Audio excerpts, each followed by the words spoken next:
Good to have you. I'd like to welcome today's panelist, Professor Bola Akiteruwa, Director General, Boli Tag Center for International Diplomacy and Strategic Studies, and Ray Epu, former Editor-in-Chief, News Watch. Gentlemen, it's good to have you with us. Thank you. Thank you.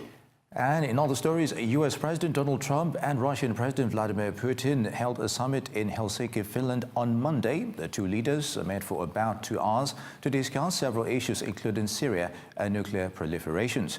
They held a joint press conference towards where Trump addressed a major issue and anticipated outcome of the meeting concerning Russia's meddling with the US elections. He affirmed that there was no reason for Russia to interfere in the 2016 election and refused to condemn Russia's meddling. There was no collusion. I didn't know the president. There was nobody to collude with. There was no collusion with the campaign. And every time you hear all of these, 12 and 14, it's stuff that has nothing to do. And frankly, they admit these are not people involved in the campaign. But to the average reader out there, they're saying, well, maybe that does. It doesn't. And even the people involved, some perhaps told mis-stories, although in one case the FBI said there was no lie. There was no lie. Somebody else said there was. We ran a brilliant campaign, and that's why I'm president. Meanwhile, Russian President Vladimir Putin says his summit with President Trump is the beginning of Russia's path back from Western isolation. Let's have a look at it this way.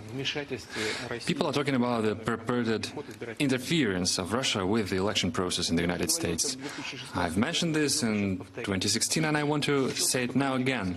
And I really wish for your American listeners to listen to what I say. First of all, Russia, as a state, has never interfered with the internal affairs of the United States, let alone its elections. Do you really believe that someone acting from the Russian territory could have influenced the United States and influenced the choice of millions of them? We don't have anything on them, and there can't be anything on them.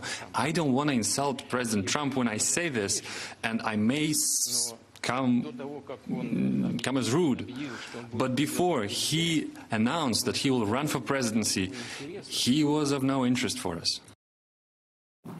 All right, we've just heard US President Donald Trump speak there in Helsinki, and of course his Russian counterpart Vladimir Putin as well.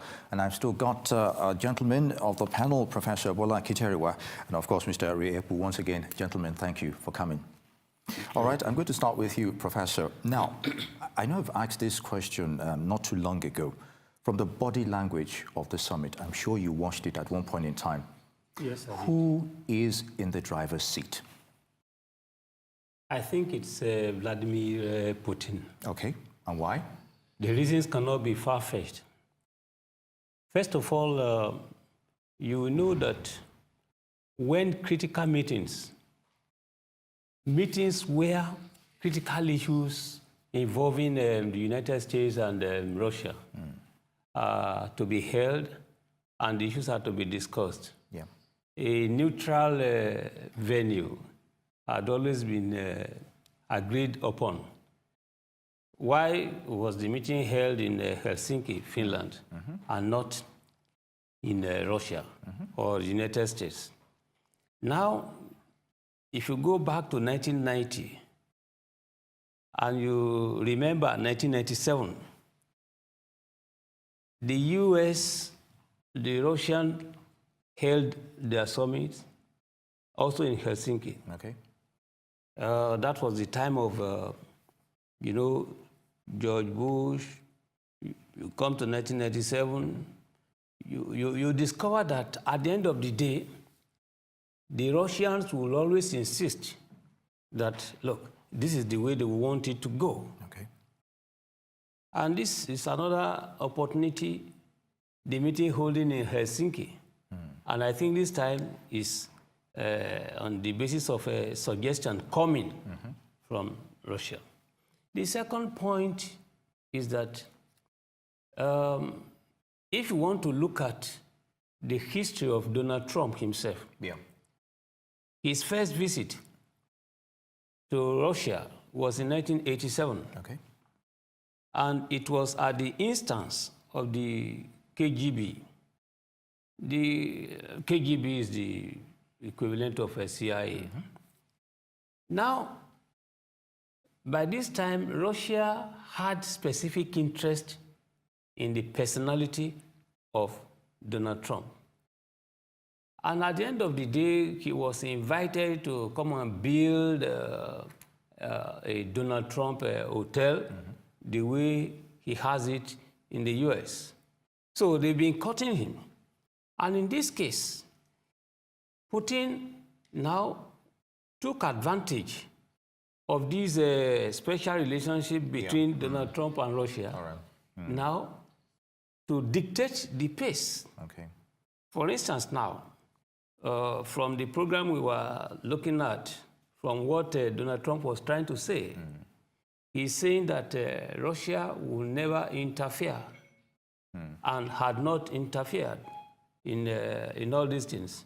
But we all know quite well that the argument that Russia had always advanced is that, look, the government of Russia had not interfered.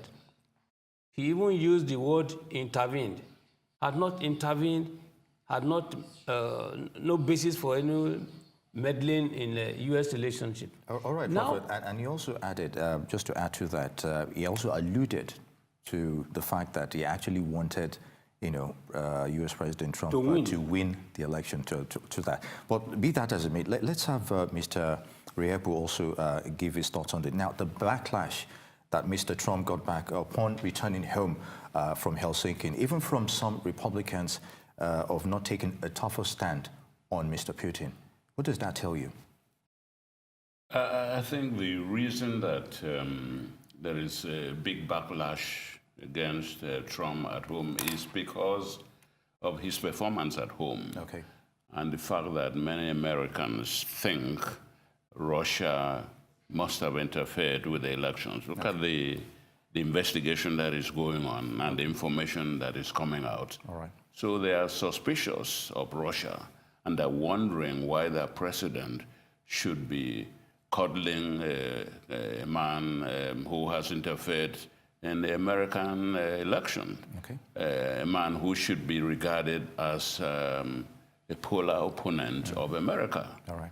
And I think they're still thinking of the world in terms of bipolar terms, America versus Russia. But I think what he's done is something that should be admired. We don't want two world powers to continue to fight. Okay. What he's done is going to have a summit with the North Korean leader. Okay. Maybe something positive will come out of it. All right. I think we have to de-escalate this violence in the world, this position that we've had during the Cold War years. And even though Donald Trump I'm not a fan of Donald Trump. I think it's made not so many people are fans of Donald Trump. Too many mistakes. Yes. But I think on this occasion, it shouldn't be restrained from talking to people if it will yield something. Very good. He's made a mistake in Iran by rubbishing the Iran deal. Right. He's made a mistake in terms of climate change. Okay. He said it's a huge hoax. It is not. A lot of scientists have said there is climate change, and it's showing in the world.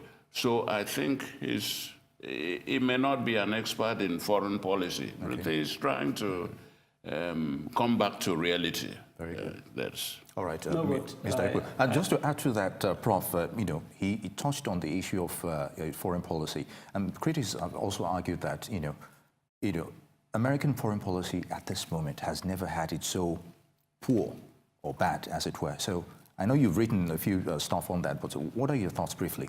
Yes, in fact, it tallies with and what beyond the Helsinki visit as well. Yeah, precisely. You see, the major problem with Donald Trump is that he has very great idea, very good and great idea, which is first, America first. That is the national interest. Now he wants to prioritize foreign policy interests in the context of ensuring that whatever affects American interests should be given priority and first priority. But the second one is that he says he will make America great again. Okay. Now, the implication of that is that, look, America is no longer great. And that's where I agree with the analysis of Ray earlier on, Okay. which I wanted to talk about. You see, if you are going to make America great again, you must not easily forget the environmental conditioning, the operational environment. All right. You are going to make America great within the framework of a global environment. Okay. And now America cannot dictate, all right, the policies for other countries to comply with. Especially when it comes to the EU saying, look, we can't continue to deal on this kind of isolationist. You cannot be more correct. That's the issue. Exactly. Now Donald Trump doesn't respect diplomatic etiquette. He doesn't respect protocol, and that is the standard put in place following World War II, and that is the main problem. Now, for instance, if you look at his problem in the UK, All right. the British are very, very annoyed. Most of them. The first thing is that the tradition, if you are going to visit the Queen, all right, you don't just go there to shake. It is required of you to say, okay, if you are a male, you bow. If you are a female, courtesy. All right. Prof, due to time constraint, we're going to have to wrap up that segment. But the main thing about Trump, there's still more to it than meets the eye. A whole lot of other issues will be coming out, and we'll be taking a tab on that. All right, it's time now to have a break here on This Day Live, the Sunday talk show. When we return, we'll be discussing Nelson Mandela Centenary celebration. Don't go away.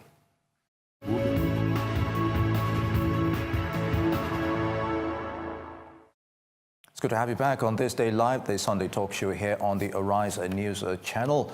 And Wednesday, July 18th, marked the centenary celebration of South Africa's icon of the liberation struggle, Nelson Mandela. Mandela fought apartheid from his early 20s by working to change institutionalized racism and inequality within social classes.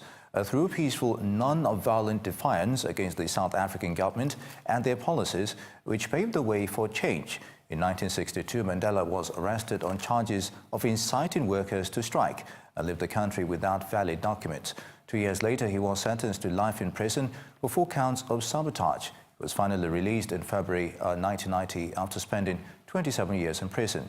He served as president of South Africa from 1994 to 1999 and was the first black South African to hold office. In a speech marking the 100th birthday of anti-apartheid leader Nelson Mandela, former U.S. President Barack Obama urged youth around the world to work for human rights and fair societies, highlighting the late South African leader's example of persevering in the struggle for democracy and equal rights for all, while also taking on the mindfulness of strongman politics. Politics of fear, and a politics of fear and resentment and retrenchment began to appear. And that kind of politics is now on the move. It's on a move at a pace that would have seemed unimaginable just a few years ago. I am not being alarmist, I am simply stating the facts. Look around. Strongman politics are ascendant, suddenly, whereby elections and some pretense of democracy are maintained, the form of it, but those in power seek to undermine every institution or norm that gives democracy meaning. I was former U.S. President Barack Obama at the Nelson Mandela Centenary celebration, and of course, more dialogue there as well. I've still got gentlemen with me, Mr. Epu and Professor Kinseriwa. I'm going to start with you, Mr. Epu. Now, this is the centennial edition to mark this 100th birthday of the late anti-apartheid icon Nelson Mandela. How significant is this? Well, Mandela is the world's icon. People use the word icon carelessly, but that is the real icon of the world. I know of nobody, living or dead, who matches him in terms of humanity, in terms of resilience, in terms of courage, in terms of integrity. A man, they offered him freedom if he would renounce the methods of violence that the ANC was using to crush apartheid. Yes. He refused and stayed in detention for 27 years. And when he came out, his people made him president. He only did one term. He could have ruled forever in South Africa because they felt that they owed him the world. He stayed for one term and withdrew. And during that one term, he made sure that there were no reprisals. He was not going after his jailers. He was not going after the white people. So that is a man that is unique, and you don't have, they don't make them like that anymore. So he deserves to be celebrated, not just by South Africans, not just by Nigerians, but the world, because a good specimen of a human being. Very good. Humankind in general. Very good. Now, Professor, South Africans would like to transit from the apartheid aftermath era into a new phase of economic development. Are we seeing that with the current president, Cyril Ramaphosa? That's a very difficult question. Why is it difficult? Difficult because, as of today, we cannot, strictly speaking, say that apartheid has come to an end. What is apartheid? It is not just the political segregation on which emphasis is generally placed. The truth is that the mantle of leadership in the economic sector, who is in charge? The bitter truth is that, look, the black South Africans are yet to have control there, even though they are in majority. All right. The second point is that at the end of the day, the poverty level is to the extent that many South Africans have become so hostile.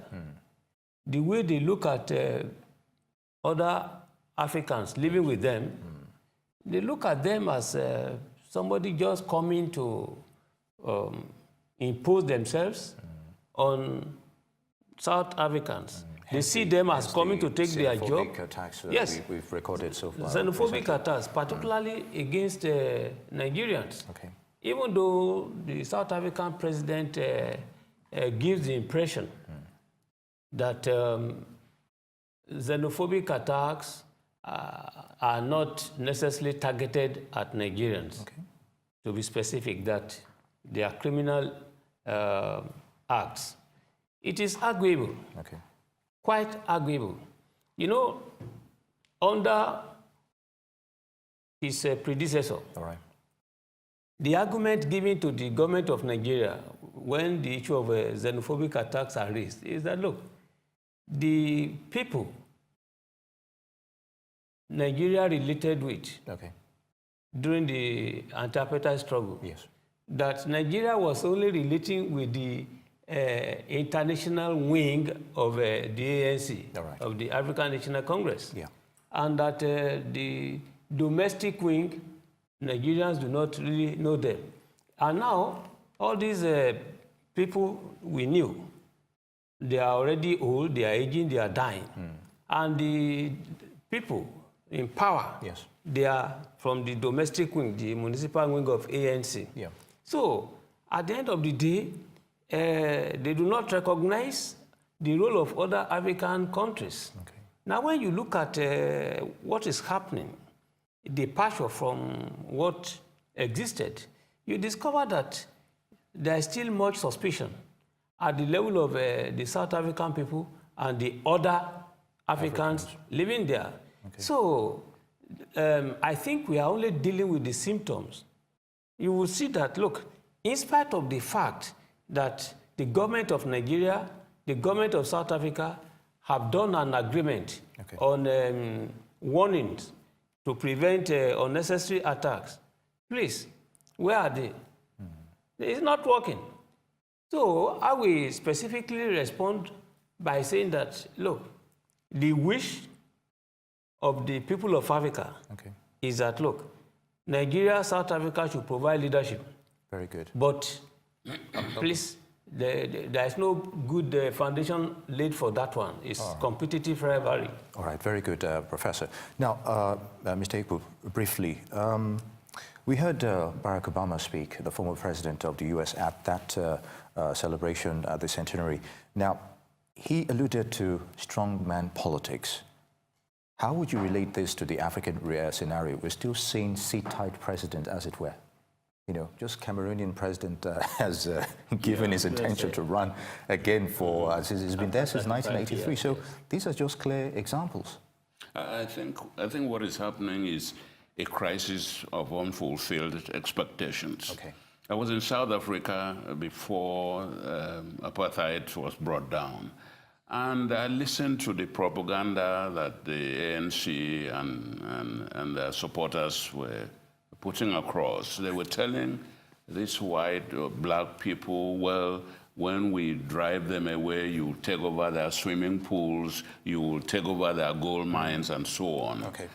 And they believed, the black people, particularly the downtrodden ones, believed in this propaganda. But apartheid was wiped out, and they didn't take over the swimming pools belonging to the white people. They didn't take over the gold mines. That's true. So that is why I'm referring to it as a crisis of unfulfilled expectations. Okay. There is still a lot of poverty within the lower classes. So I'm not certain that they are just targeting Nigerians. I think it's a general problem. But we as Nigerians, we watch out for Nigerians who are being tortured or killed, and we make a big issue out of it, which is important. The president came here, the president of South Africa came here and said it was a case of criminality. I think it's criminality, but they have to deal with it. Whether it's criminality or it's not criminality or xenophobia, it's a crime. You have to deal with it because you need to service the relationship between South Africa and Nigeria, particularly considering Nigeria's contributions to the extirpation of apartheid. I think they have to go beyond just making declarations and so on, and take specific action to ensure that these killings do not continue on a regular basis. Very good. You see, my brother, there's a critical point which Nigerians often ignore. When Brigadier General Buba Marwa was High Commissioner to South Africa, he drew attention to a radio television program during which one commentator said, look, Nigeria's claim to have constructively, meaningfully contributed to the anti-apartheid struggle, was on the basis of economic motivational interest. That, look, what Nigerians were doing, what we claim to have done, was selfish, that it was only for economic gains. And he drew attention of government to it to say, look, there is the need to now document what Nigerians, people have done. So the perception of the people is that, look, what is it that we have done? Afterwards, we came there for economic interest only, which is not true. And this is a major dynamic of the attitudinal disposition of the people of South Africa. All right, Prof, we're going to hold you to... False propaganda. All right, gentlemen, we'll just have to wrap up that particular segment, but we'll be right back. It's now time for a break here on This Day Live, Sunday talk show. When we return, we'll be discussing Nigeria's proposed new national carrier, Nigeria Air. Don't go away.